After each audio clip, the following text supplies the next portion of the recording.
O retrato de Oswaldo Peralva.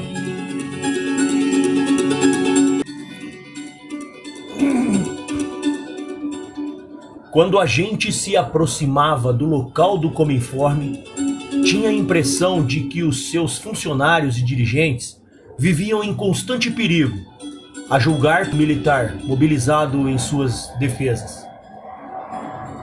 Todo aquele conjunto de edifícios em que trabalhavam e residiam pessoas estava rodeado por alta muralha, interrompida em 3 lugares por sólidos portões de ferro, munidos de guarida, e os milicianos montavam guarda permanente.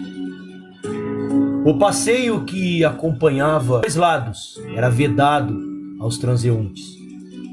O incauto que nele pusesse os pés recebia imediatamente a advertência dos soldados postados nas esquinas e no passeio em metralhadoras portáteis. Ali, junto, achava-se um pequeno quartel com boa quantidade para qualquer eventualidade. Com exceção de Mitin e Bazanov, qualquer pessoa só podia entrar no recinto do Cominforme ou dele sair por um daqueles portões, exibindo um propusque com um reportador e com assinatura de Mitin. Se tratava de soviéticos ou pessoas das democracias populares. Figuravam nesse documento os nomes de países capitalistas, figuravam os nomes de guerra. Além disso, em cada porta dos 2 em que se achavam instalados os serviços do Cominforme, havia também milicianos que exigiam o propus na entrada e na saída, proibindo a passagem por ali, mas simples membros de nossas famílias. Para estes, aliás, o propusque tinha forma diferente daqueles portões de ferro. Maior precaução ainda era adotada na tipografia, em cuja entrada sempre 3 soldados armados de metralhadora, e que toda vez que a pessoa se apresentava no portão querendo entrar, examinava o propusque detidamente a vez que a vissem. Como a população comiformista crescera e transbordara, passaram alguns funcionários a viver em 2 edifícios situados mais adiante da nossa organização, e em cuja portaria se achava um miliciano que exigia o propusque por ocasião da saída ou da entrada de seus habitantes. E se um companheiro do Cominforme quisesse visitar alguém residente num desses edifícios, não bastava ter seu propusque. Era preciso obter permissão especial do gabinete de Bazanov, a fim de ser comunicada com antecedência por telefone ao miliciano porteiro. Aos representantes não se exigiam que obtivessem permissão, mas que comunicassem, também com antecedência, a intenção de fazer a visita, o que dava na mesma. Para que tudo aquilo? Afinal, estávamos numa democracia popular, rodeada de países amigos. Não havia, pois, perigo externo, e muito menos interno, porquanto o povo vivia contente e satisfeito, conforme demonstrava em todas as eleições, sufragando em 99,88% os candidatos apresentados pelos comunistas, na chapa oficial e única da Frente Democrática Popular. Assim podíamos raciocinar, mas 4 dias após minha chegada a Bucareste, fui saber de Roma 9 se havia inconvenientes ou objeções a que se fosse ao centro da cidade. E ele surpreendeu-me com essa resposta. Não se proíbe, mas não se recomenda. Por isso tratamos de pôr aqui tudo o que se necessite. De todo modo, sempre que for à cidade, convém usar automóvel. para sua própria segurança. Não é difícil imaginar como enxameiam espiões em torno de nossa organização. A princípio, supus que se referisse a ele espiões estrangeiros. Mas a desconfiança era geral.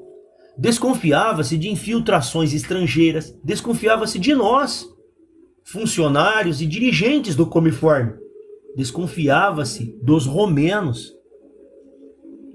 Sabia-se às vezes, até comentava-se em certos círculos estrangeiros de nossa coletividade, o fato de que mesmo dentro da área do Comiforme não rema usuais visitas dos russos entre si. Menos ainda entre russos e não russos.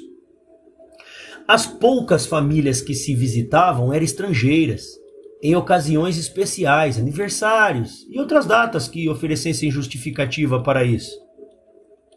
Depois, tornou-se evidente para mim que essa situação resultava do ambiente de desconfiança oficializada.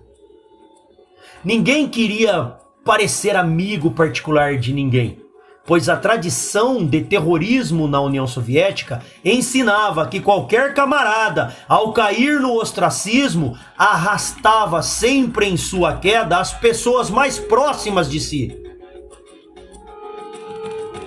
Aos escarmentados camaradas russos se ajustava como uma luva o ditado de que boa romaria faz quem em sua casa fica em paz.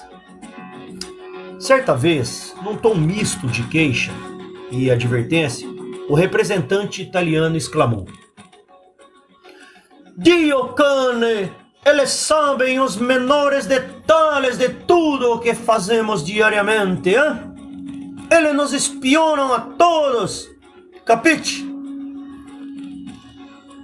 Nossos motoristas eram todos ou funcionários da polícia secreta romena ou a ela ligados. Pude constatá-lo mais de uma vez numa delas. O motorista que me transportava chegou mesmo a exibir ao guarda de trânsito, o que fizera parar por causa de uma infração, sua carteira de policial. De outra vez, um deles exclamou, conversando comigo, que ganhava muito pouco para as suas responsabilidades. E acrescentou: outros aí, que são apenas motoristas, ganham mais do que nós. Efetivamente, eles tinham que nos transportar, nos proteger e nos espionar. Não creio, porém, que tivessem muito interesse em nossa proteção, porque no íntimo deviam considerar-nos os capitalistas disfarçados, que os exploravam. Um deles me disse o quanto ganhava: 300 lei. Era pouquíssimo, pois só nós, representantes, ganhávamos 17 vezes mais, ou seja, 5.000 lei. Nota de rodapé. Comparo com o Brasil. O salário mínimo atualmente é de 6.000 cruzeiros. Multiplicado por 17, teremos 102.000 cruzeiros. Nenhum ministro do Estado, nenhum general das Forças Armadas ganha tanto.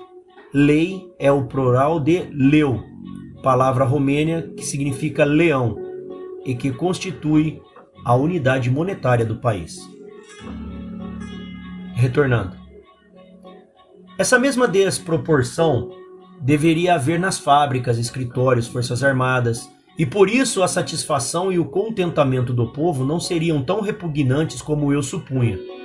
Daí que fosse proibida a qualquer pessoa do Cominforme ter relações de amizade com qualquer romeno na cidade, sem permissão do diretor, do redator-chefe ou de Bazanov.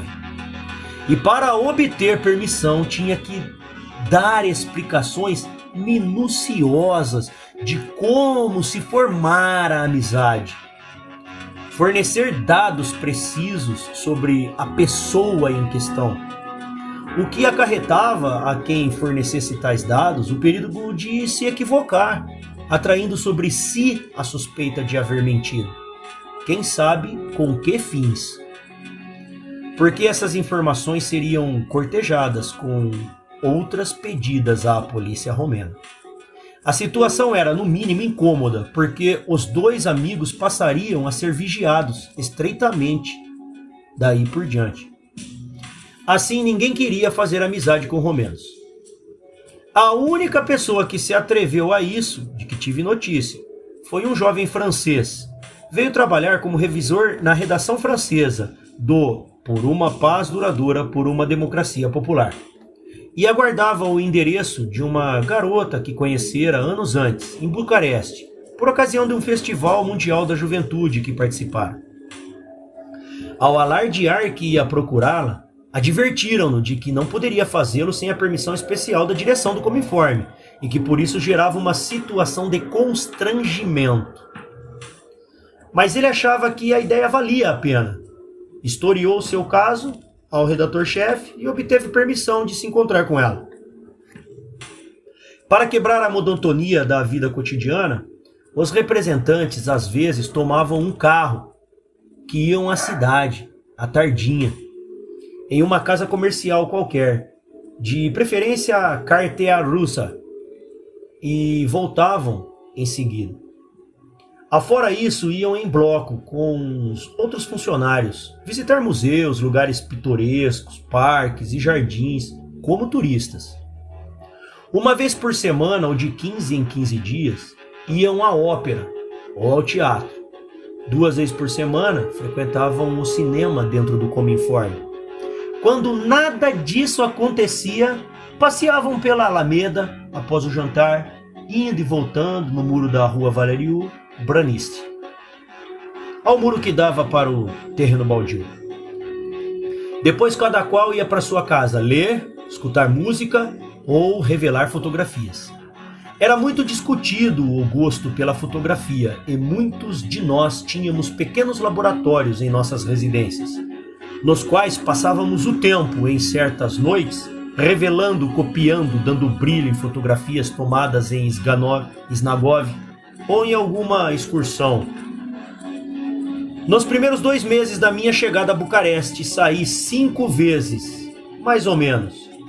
Ora com um representante argentino, ora com alguns camaradas franceses, para almoçar ou jantar na cidade. Então espalhou-se a notícia de que eu fazia refeições no centro quase todos os dias.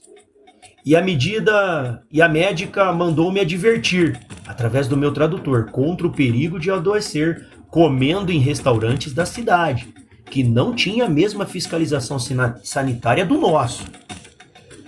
Eu não dei importância, saí ainda 2 vezes. E de novo, meu tradutor veio tratar comigo do assunto. Estava sem jeito para falar, sorriu e ficou com o rosto vermelho. Sabe, Ribeiro, estão muito preocupados com sua saúde. Acho que você pode adoecer comendo na cidade. Eu irritei-me. Ora, não diga que essa velha quis... fala pra essa velha que eu não sou criança. Eu sei como e onde eu devo andar. Que ela vá cuidar do seu próprio reumatismo. Ele ficou calado. Esperou minha explosão passar e continuou. Você tem razão, camarada, mas isso é uma bobagem. Mas ela diz que o perigo não é só para o camarada, é para toda a coletividade. Diz que há indícios de certas epidemias na cidade e que não pode responsabilizar-se por nosso estado de saúde se o camarada continuar fazendo refeições fora. Os médicos em nosso país têm muita autoridade. Se ela levar o caso para a direção, o camarada vai ter de acatar. Compreendi que o assunto era mais sério. Que de certo Bazanov ou Romanov é que tinha usado essa forma hipócrita, ou diplomática, de me proibir as raras saídas ao centro da cidade para comer algo diferente do cardápio russo de nosso restaurante. Lembrei-me da observação do italiano e deixei de comer na cidade. Dio cane. Com os simples funcionários, russos ou não russos, não seria preciso usar a médica para proibir as idas às cidades. Com eles falavam linguagem direta, Uma vez por mês ou por quinzena, viam-se grupos sair em direção ao centro.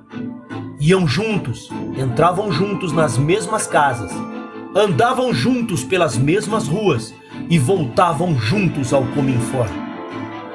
Isso possibilitava que se controlassem mutuamente, se eram grupos estrangeiros, franceses, alemães e espanhóis, e além disso, se eram russos.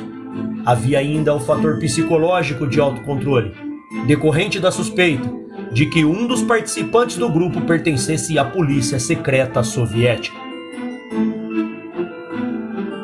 Todos sabiam, aceitavam, comentavam que A ou B era da polícia secreta russa.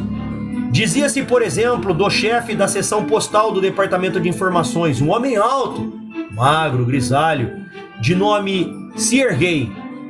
Dizia-se o mesmo do chefe da garagem, um gigante russo que servira anos passados na Embaixada Soviética no México e que por isso entendia um pouco de espanhol. Dizia-se ainda o mesmo de um rapaz de função desconhecida que ocupava uma pequena saleta no departamento de Bazanov e de quem todos tinham pena por causa de uma ferida sempre aberta que tinha na cabeça, como herança de guerra. Mas, como todos os policiais russos tinham também outras funções ali, e não apenas de policiais, era possível que em qualquer grupo russo se encontrasse um deles.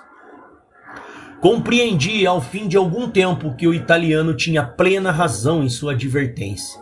A espionagem era para os russos mais que uma necessidade, pois convertera-se em mania. Espionava-nos os honrados agentes da polícia soviética, pois não podiam ganhar a vida sem trabalhar.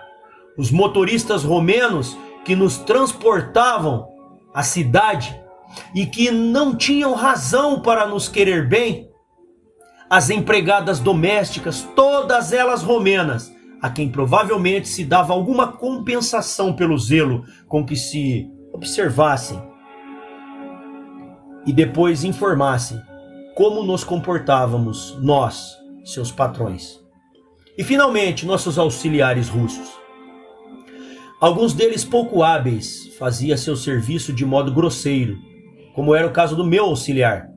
Às vezes, eu estava em meu gabinete, quando soava o telefone na sala contígua, onde tinha suas escrivaninhas, os dois tradutores de espanhol, Karpov, que trabalhava com o argentino, e Pavlienko, que trabalhava comigo. Este abria a porta de minha sala e anunciava: "Telefone para você, camarada Ribeiro! É de sua companheira!" Minha mulher começava a falar, e eu observava que Pavlienko escutava a conversa na extensão telefônica.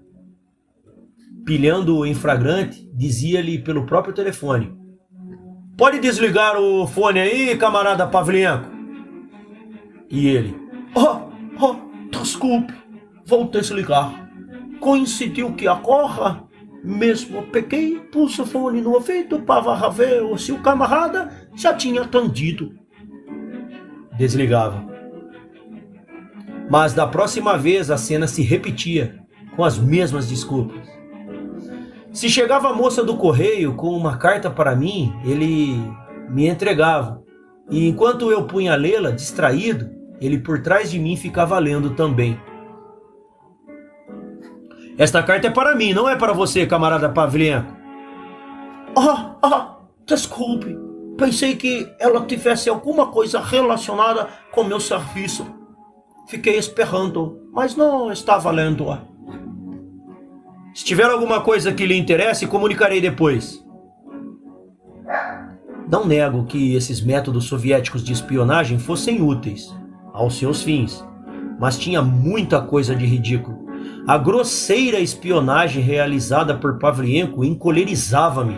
A princípio eu mal me podia conter, mas depois resignei-me e passei a encarar a questão com um bom humor. Assim, em vez de pedir-lhe que desligasse o telefone, quando ele escutava a minha conversa, pela extensão telefônica, eu simplesmente abria um parêntese no que eu estava dizendo e perguntava: você também não acha assim, camarada Pavlienko? E sentia que ele depositava de muito leve o fone no gancho. É verdade que eu desconhecia até então o lado trágico dessa mania. As monstruosidades relatadas no informe secreto de Khrushchev, os incontáveis crimes praticados contra a dignidade do homem soviético.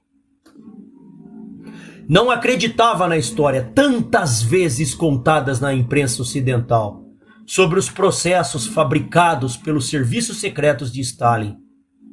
Ignorava que se fuzilassem poetas como Bergelson e Itzhak Pfeffer por serem judeus e acusados de sonharem com uma pátria judaica. Quando em 1954 percorri o majestoso canal Volga-Don, nem me passava pela mente a tenebrosa ideia de que ele fora construído em grande parte com mão de obra servil, recrutada nos vastos campos de trabalhos forçados da União Soviética. Isso é, empregando os recursos humanos ou desumanos de que se valeram há 5 milênios os faraós do Egito para a construção de suas não menos majestosas pirâmides.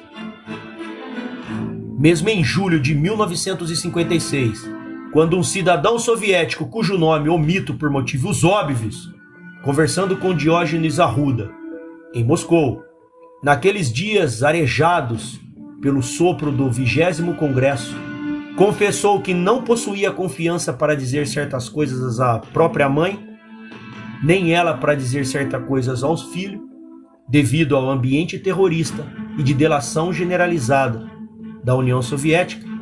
Isso não era mais novidade para mim, e contudo, ainda encheu-me o coração de angústia.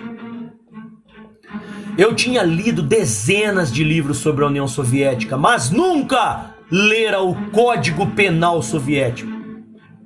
Nem sabia das modificações neles introduzidas na década de 30. Muito menos desse ignominioso artigo 58, que previa a pena de liberdade por 5 a 10 anos e confisco de todos os seus bens, ou a privação dos direitos eleitorais e o exílio na Sibéria por 5 anos. Para inocentes que só por terem conhecimento de que um soldado, seu filho, irmão, primo ou amigo, se preparava para desertar e se evadir do país, ou que o fizera, não o delatassem às autoridades. Ademais, como poderia crer que se empregasse em nome do socialismo científico a tortura física nos interrogatórios policiais, quando há 2000 anos, na própria Roma escravista, esse método infame tinha sido condenado e abolido pela lei das 12 tábuas? Ignorando tais coisas, eu buscava justificativas para essa mania de espionar, como se fosse um ato instintivo de defesa, após toda a longa série de conspirações e sabotagens que teriam causado enormes prejuízos ao povo soviético. Sabotagens e conspirações urdidas muitas vezes pelos próprios donos do poder, com pretexto de eliminarem prováveis concorrentes, segundo o testemunho insuspeitíssimo do cidadão Nikita Sergeyevich Khrushchev.